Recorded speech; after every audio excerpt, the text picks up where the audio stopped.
این تشکیلات ها که طرق زوراوری سازمان دادن دولت عمومی اسلامی جهانی خلافت بزرگ می باشد معلومات پیدا کردم. دادگاه ولایت ختلان روز 8 ایون جیانی مفتی تاجیکستان امام خطیب مسجد ناحیه واسع محمد سعید اکراموف و خویشاوندان او را در اشتراک حرکت اسلامی اخوان المسلمین عیبدار کرد.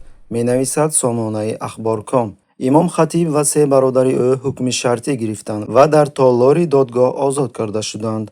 10 نفر دیگر از جمله پسر، داماد و جیانی اکراموف با ادای جزا در کلونی‌های اصلاحی به مهلتی از 5 تا 7 سال محکوم شدند. رئیس شورای علمای مرکز اسلامی تاجیکستان سید مکرم عبدالقادرزاده از شرح این موضوع خودداری کرد.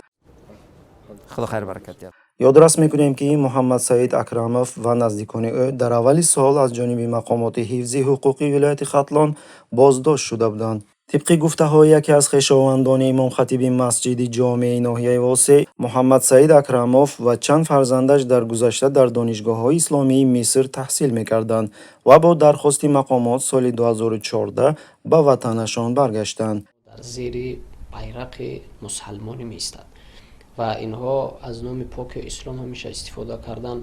یکی از محکوم شدگان عبدالعزیز اکراموف پسر امام خطیب زود در شبکه تلویزیونی محلی موج آزاد درباره مبارزه علیه گویان تروریسم برآمد می‌کرد. همصحبت خبرها دامالله شاکرخان شهری دوشنبه قرار دادگاه را چنین شرح داد.